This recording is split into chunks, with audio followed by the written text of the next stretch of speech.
Panorama group, जो सोचता है वो करता है। आपके अपने सपनों का आशियाना। नमस्कार, भारत लाइव देख रहे हैं आप, और ये भीतर की बात है जहां पर चर्चा होती है भीतर खाने में चल रही राजनीतिक उठापटक की। स्क्रिप्ट जो रची जा रही है, उस स्क्रिप्ट को सबसे पहले हम आप सभी दर्शकों के बीच लाते हैं। बाबा बताते हैं कि खबर क्या चल रहा है भीतर खाने में। नीतीश कुमार 29 तारीख को एक बैठक करेंगे और इस बैठक में नीतीश को एक बड़ा फैसला लेना है। बड़ा फैसला ये है कि चूंकि उनकी तबीयत अब लगातार ख़राब होती हुई दिख रही है। कल भी आपने देखा कि मेदांता अस्पताल में नीतीश कुमार को अहले सुबह जाना पड़ा। कई जगहों पर उनको परेशानी हो रही थी शरीर के, कभी हाथ में दर्द हो रहा है, तो जो फिजिकल एक्टिविटी मुंह की लगातार बिगड़ रही है, उस पर भी नीतीश कुमार जांच पड़ताल करने के लिए निकले हुए थे।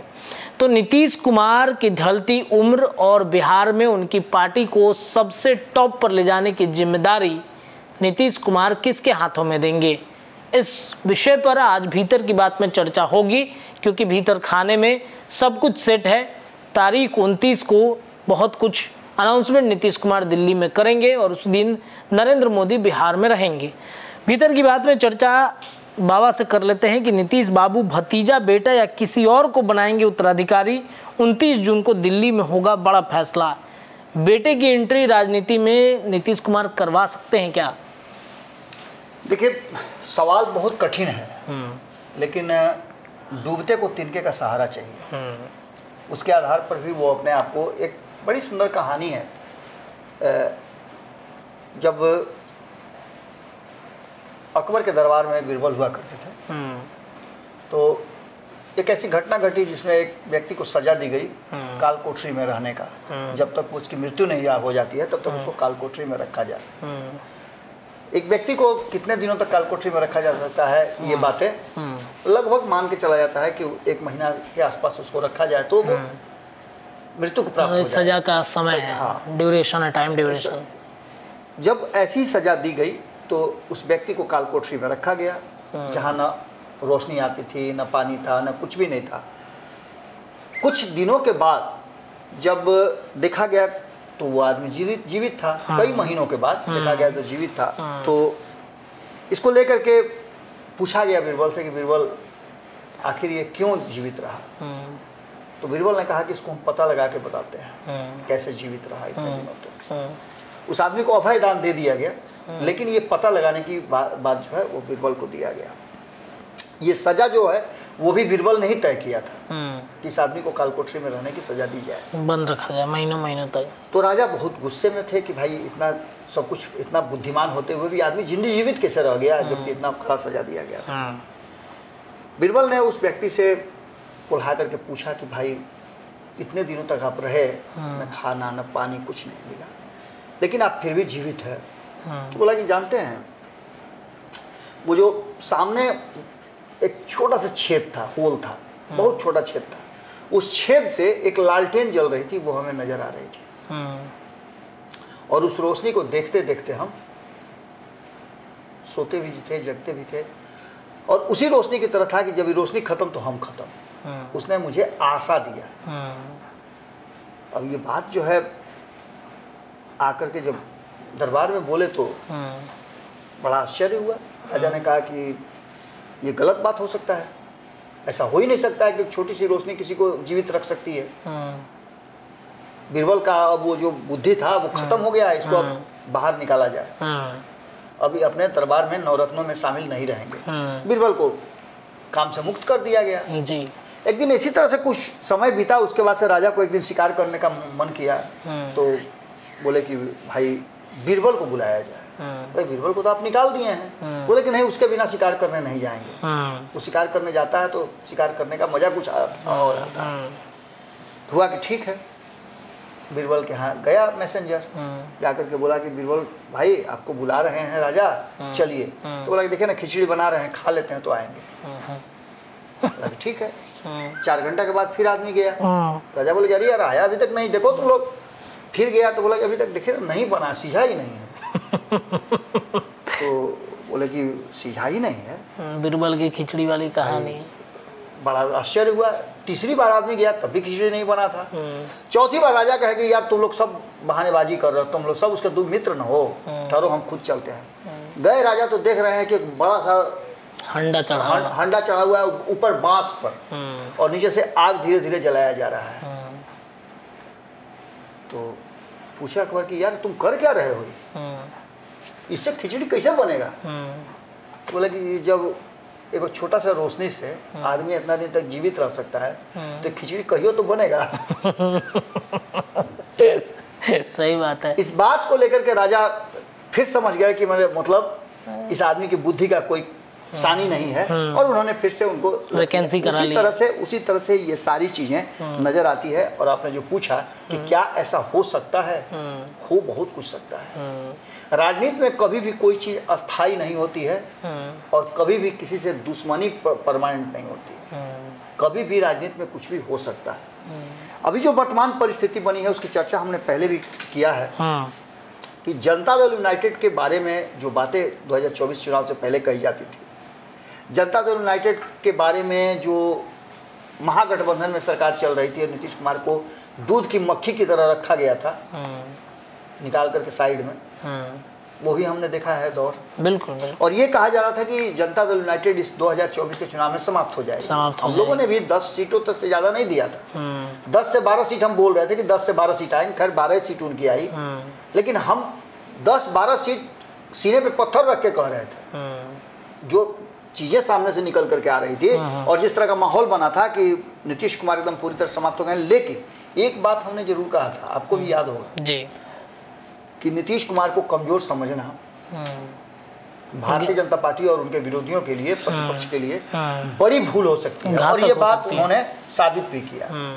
आज अगर नीतीश कुमार नहीं होते तो उसमें से 30 में से 12 सीट घटा दीजिए आप। और 12 सीट ही क्यों घटाइएगा? मैंने एक आंकड़ा देखा है जिसमें जो सीटों का समीकरण है उसमें अजीब तरह का समीकरण है। हमने देखा कि कहीं मैंने देख रहा था तो 7 सीट ऐसा है जिसमें 200 के आंकड़े से भारतीय जनता पार्टी की जीत हुई है, एनडीए की जीत हुई है। लगभग 23 सीट ऐसे हैं जिसमें 500 के लगभग हार जीत का आंकड़ा रहा है, और 49 सीट ऐसे हैं जिसमें 1000 रहा है, और 86 सीट ऐसे रहे हैं जिसमें 2000 के आसपास का आंकड़ा रहा है। एक आंकड़े को लेकर के जो महाराष्ट्र में विवाद चल रहा है जी, उसको लेकर के विवाद भी चल रहा है। 7 वोटों से शायद जीत हुई है, उसको लेकर के विवाद चल रहा है कि ईवीएम हैक हुआ है। ये सारे आंकड़े उसी के लिए दिए जा रहे हैं। खैर इन सारी बातों को आप भूल जाइए। अब आगे जो ये कहा जा रहा था कि जदयू समाप्त हो जाएगी, तो नीतीश कुमार ने जदयू को अपने हाथ में लिया था। जदयू को, हाँ बिल्कुल। पिछले साल आप देखिएगा 2023 29 तारीख ही था, वो भी 29 तारीख ही था, और 29 तारीख के दिन ही ये कहीं ना कहीं 29 तारीख को इस बार भी नीतीश कुमार ने कार्यकारिणी की बैठक दिल्ली में बुलाई है। और पिछली बार भी 29 तारीख ही था, महीना अलग था, साल अलग था। 29 दिसंबर को उन्होंने मीटिंग बुलाई थी 2023 में, जिसमें अध्यक्ष पद संभाला था। और ये कोई पहली बार नहीं था, इससे पहले भी जब पार्टी संकट में आई 2016 में, तो उन्होंने पार्टी का कमान संभाला था, अध्यक्ष पद संभाला था। अब इस परिस्थितियों को देख करके, और जब अध्यक्ष पद संभाला था तो उन्होंने एक परिवर्तन किया था, याद है आपको? एक बार जब अध्यक्ष पद संभाला तो महागठबंधन से एनडीए की तरफ गए। सिमिलरिटी देखिएगा, 2016 में संभाला था जी, 2020 तक रहे थे। तो उन्होंने क्या किया था? उन्होंने महागठबंधन से एनडीए की तरफ स्विच किया था 2017 में जी। और इस बार भी जब 29 दिसंबर 2023 को अध्यक्ष पद संभाले, तो इस बार भी उन्होंने महागठबंधन से अपने आप को एनडीए की तरफ स्विच किया है। बिल्कुल बिल्कुल। और उसके बाद वो छोड़ देते हैं। अब ऐसी स्थिति में आप समझ सकते हैं कि नीतीश कुमार के लिए एक कठिन परिस्थिति है। और आपने जैसा बताया कि स्वास्थ्य की दृष्टि से भी अब नीतीश कुमार पहले जैसे नहीं रह गए हैं, उतना स्पार्क उनमें नहीं है। 1 से 2 सभाएं उन्होंने पूरे जो लोकसभा चुनाव था, 3 महीने का जो चुनाव चला, उसमें 1 से 2 सभाएं करके वो थक जाते थे। चेहरा भी उनका आपने देखा कि बहुत ज़्यादा स्ट्रेस लेना नहीं चाहते हैं, बहुत ज़्यादा दौड़ धूप नहीं सकते हैं, तबीयत उनकी खराब हो जाती है, शरीर भी अब काफ़ी कमज़ोर हो गया है। बहुत दिनों तक उन्होंने बिहार की के लिए मेहनत किया है, देश के अलग अलग पदों पे रहे हैं। तो ये सारी परिस्थितियां लेकर के एक तरफ इशारा कर रही है कि कोई ना कोई एक ऐसा व्यक्ति हो जो जनता दल यूनाइटेड को संभाल करके सहेज करके रखे। कई नाम इसमें सामने आ रहे हैं। एक परिस्थिति आप देख लीजिए, आपने जैसा कि बताया कि क्या बेटा भतीजा तो इसको देखने के लिए आपको थोड़ा सा पीछे जाना पड़ेगा। आपको याद होगा कि नीतीश कुमार ने कभी पार्टी का पूरा कमान शरद यादव को दिया था और कहा जा रहा था कि नीतीश कुमार के सेकंड लाइन के जो नेता हैं वो शरद यादव हैं और शरद यादव को अध्यक्ष भी बनाया था, सब कुछ दिया था। लेकिन उनकी स्थिति क्या हुई, उनको पार्टी से बाहर का रास्ता देखना पड़ा। उसके बाद दौर आया आरसीपी सिंह का। उनको भी कहा जा रहा था कि वही उत्तराधिकारी होंगे। क्या उत्तराधिकारी बने? आज तो उनको कोई खोज भी नहीं पा रहा है कि किस दुनिया में है, कहाँ है, ये भी पता नहीं चल रहा है। जी बिल्कुल। तो पूरे चुनाव में कहीं उनका नजर नहीं आया, कहीं स्टार प्रचारक भी नहीं बनाया गया। इतने बड़े पद पर रहते हुए, इतना सारा ऑरा उनका रहते हुए, और आज राजनीतिक रूप से पूरी तरह से खत्म हो गए हैं। इसके अलावा उसके आगे की बात कीजिए, ललन सिंह बहुत करीबी उनके हुआ करते थे। ललन सिंह को लेकर के बहुत सारी उम्मीदें और आशाएं बनाई गई थी। लेकिन ललन सिंह का भी एक दौरा आया जिसमें नीतीश कुमार को ललन सिंह से इस्तीफा लेना पड़ा। हम ये कह सकते हैं कि इस्तीफा लेना पड़ा क्योंकि पार्टी के भीतर बहुत सारे हंगामा और बहुत सारे गुटबाजी हो गई 3 साल के अंदर। इसके बाद कहा जाने लगा कि नीतीश कुमार के बहुत करीब अशोक चौधरी हैं।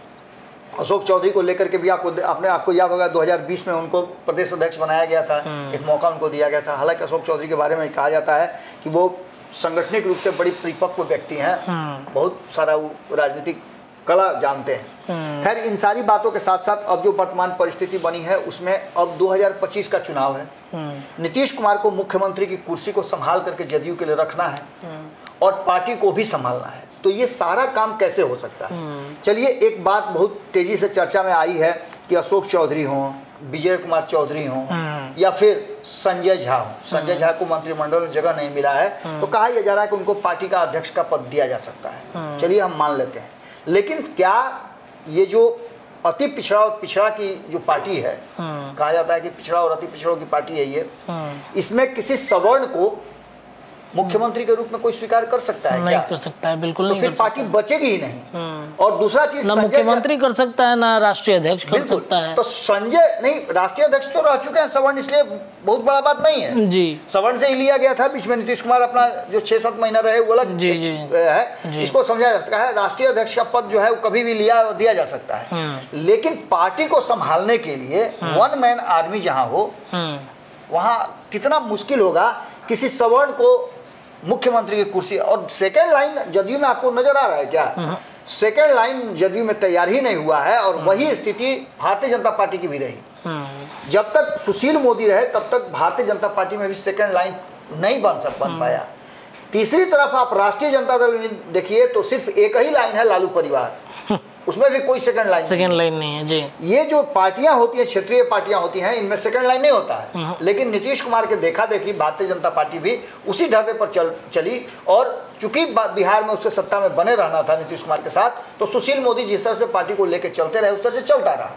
अब सुशील मोदी नहीं है, अब एक नया दौर शुरू हुआ है और नया दौर शुरू हुआ है तो सेकंड लाइन के नेताओं की भरमार होने लगी है, यानी कि आगे बहुत कुछ होगा। तो अब ऐसी स्थिति में एक चीज तो साफ साफ नजर आ रहा है कि जब ललन सिंह हटे उससे पहले कहा जा रहा था कि उपेंद्र कुशवाहा को बड़ी जिम्मेवारी दी जाएगी। ललन सिंह को अध्यक्ष बनाने से पहले, ललन सिंह किस परिस्थिति में अध्यक्ष बने थे सब कोई जानते हैं। उस समय आरसीपी सिंह अध्यक्ष थे, जब वो मंत्रिमंडल में चले गए तो काफी नाराजगी हुई ललन सिंह की, और ललन सिंह की नाराजगी को दूर करने के लिए उनको अध्यक्ष बनाया गया। इसी बीच में चर्चा चल रही थी कि उपेंद्र कुशवाहा को बनाया जाएगा, लेकिन उपेंद्र कुशवाहा के सामने से दही का छीका चला गया, उन्होंने पार्टी छोड़ दिया, फिर पार्टी भी छोड़ दिया उन्होंने। अब एक बार फिर से जो परिस्थितियां बनी है उस परिस्थिति में नीतीश कुमार के लिए अध्यक्ष और मुख्यमंत्री का एक चेहरा चाहिए। नीतीश कुमार हो सकता है कि बगल में बैठ करके स्टीयरिंग चलाए रखे अपने हाथ में, जैसे लालू यादव कर रहे हैं। लेकिन अब जो स्थिति है कि नीतीश कुमार के पास वो समय नहीं रह गया है कि नीतीश कुमार अब पूरी तन्मयता से और पूरा जोश के साथ, उतना ही एनर्जी के साथ बिहार को चलाएं और पार्टी को चलाएं। तो ऐसी स्थिति में जो हमारी जानकारी है, जो चर्चाएं चल रही हैं, उसमें कहा यह जा रहा है, हमने पहले भी इस विषय पर चर्चा किया है कि नीतीश कुमार राजनीतिक रूप से अपने आप को अलग कर लें और उनकी पार्टी के जो कोर टीम के लोग हैं, कार्यकारिणी के लोग हैं, वो किसी नाम को सजेस्ट करें। तो वो नाम कौन सा सजेस्ट हो सकता है? तो निश्चित रूप से वो नाम नीतीश कुमार के द्वारा ही दिया जा सकता है, या फिर नीतीश कुमार पर दबाव डाला जा सकता है कि पार्टी को बचाने के लिए, ये नाम संगठन को बचाने के लिए, सीएम कुर्सी बचाने के लिए, क्योंकि अल्टीमेटली काम तो उन्हीं लोगों को करना है जो सेकंड लाइन में खड़े हैं जी, पदाधिकारी हैं। जब राबड़ी देवी मुख्यमंत्री की कुर्सी इतने दिनों तक संभाल सकती हैं, जो कहा जाता है कि पढ़ी लिखी नहीं थी, तो फिर पढ़े लिखे किसी को भी बैठाया जा सकता है। तो ऐसी स्थिति में जो चर्चाएं शुरू हो गई हैं कि ये जितने भी नाम आपको नजर आ रहे हैं, चाहे वो चिराग पासवान का हो, उपेंद्र कुशवाहा का हो, तेजस्वी यादव का हो, ये सारे नाम जो चल रहे हैं, जी। तो चिराग पासवान तेजस्वी यादव के साथ कंपटीशन कर सकते हैं, तेजस्वी यादव के साथ उपेंद्र कुशवाहा कंपटीशन कर सकते हैं, लेकिन नीतीश कुमार का उत्तराधिकारी इनमें से कोई नहीं हो सकता है। नीतीश कुमार अपने उत्तराधिकारी के लिए अगर देखते हैं और अगर पार्टी को बचा कर भी रखना है उनको, तो एक ऐसा सिंबॉलिक व्यक्ति देना पड़ेगा जो नीतीश कुमार का खासम खास हो और उनके इशारों पर चले। बिल्कुल। तो ऐसी स्थिति में उनके पुत्र जो है निशांत, उनका नाम बहुत तेजी से आगे आया है और इसके लिए नीतीश कुमार को मजबूर किया जा रहा है। और ये कहा जा रहा है कि इसमें नीतीश कुमार की भूमिका नहीं है, परिवारवाद इसमें से कहीं नहीं आ रहा है। कारण उसका समझिए कि ये कहा जा रहा है कि नीतीश कुमार पहले रिजाइन करेंगे और ये अपने पार्टी के लोगों को आधिकारिक रूप से नियुक्त करेंगे। पहले होता था क्या था कि नीतीश कुमार को अधिकृत कर दिया जाता कि जो फैसला ले लें। अब पार्टी के फोरम में वो नीतीश कुमार अधिकृत करेंगे कि बाकी के लोगों से किस तरह से काम कराया जाए, क्या फैसला बाकी के लोग करते हैं। और नीतीश कुमार के को किनारा करके पार्टी के लोग ये फैसला लें कि इस बार निशांत के हाथ में पार्टी का और मुख्यमंत्री का कमान दिया जा सके। मुख्यमंत्री का तो छोड़िए, अभी वर्तमान में पार्टी का मिल सकता है और पार्टी को संभालना जरूरी है। इसको लेकर के ये भी कहा जा रहा है कि नीतीश कुमार दिल्ली जो गए थे परिणाम से पहले, तो शायद इन्हीं सब विषयों पर चर्चा हुई है नरेंद्र मोदी से। और निश्चित रूप से आगे बहुत कुछ देखने को मिल सकता है। 29 तारीख को एक बैठक होनी है, जो कि 29 तारीख का डेट जदयू के लिए बड़ा ही शुभ और अशुभ दोनों है। कोई जाता है, कोई आता है, कोई नया अधिकारी कौन जा रहा है, कौन आ रहा है, क्या स्थिति हो रही है। और जब जब नीतीश कुमार अध्यक्ष बने हैं तो कोई ना कोई नया परिवर्तन हुआ है। इस बार भी कोई परिवर्तन होता हुआ दिखाई दे रहा है, एक बड़ा परिवर्तन। अब आगे किस तरह का माहौल रहता है ये देखना दिलचस्प होगा। हमारी नज़र बनी हुई है, अभी भी संपादक नमन मिश्रा जी दिल्ली में बने हुए हैं और वहाँ वो पूरी तरह से बिहार जो दिल्ली से संचालित हो रहा है उस राजनीति पर नजर बनाए हुए हैं। एक बहुत रिक्वेस्ट करके हम जाएंगे, इसको समाप्त करेंगे रत्नेश, कि देखिए हमारा जो एक चैनल था भोजपुरी का खूंटा ठोक, वो चैनल अब भारत लाइव बिहार झारखंड हो गया है। उस पर खूंटा भी आता है और बाकी की खबरें भी आती है जो रेगुलर खबर। भारत लाइव के दर्शकों से आग्रह करेंगे कि विश्लेषण तो आप यहाँ जरूर देख रहे हैं, लेकिन ब्रेकिंग खबरों के लिए, बाकी की खबरों के लिए आप भारत लाइव बिहार झारखंड पर जा करके सब्सक्राइब करें और अपना प्यार जैसे भारत लाइव को दे रहे थे, खूंटा ठोक को दे रहे थे, पंचनामा को दे रहे थे, उसी तरह से उस चैनल पर दीजिए, क्योंकि वहाँ आपको ब्रेकिंग खबरें और सबसे पहले फटाफट खबरें आपको मिलेंगी। चलिए, तो बिहार में जो बड़ा बदलाव होने के संकेत हैं, 29 तारीख को जदयू एक बड़ी बैठक करेगी राष्ट्रीय कार्यकारिणी की। नीतीश कुमार इसमें बड़े फैसले लेने वाले हैं, इस बात की चर्चा खूब तेज है। दरअसल बिहार की राजनीति को लेकर नीतीश कुमार भी चिंतित हैं कि भाई बिहार में वाकई में अगर जदयू को हमने किसी वैसे व्यक्ति को नहीं दिया जो व्यक्ति हमारा विश्वसनीय है, तो जदयू वाकई में जो लगातार तेजस्वी यादव हमले करते हैं, तीसरे नंबर की पार्टी वो बनती हुई दिख रही है।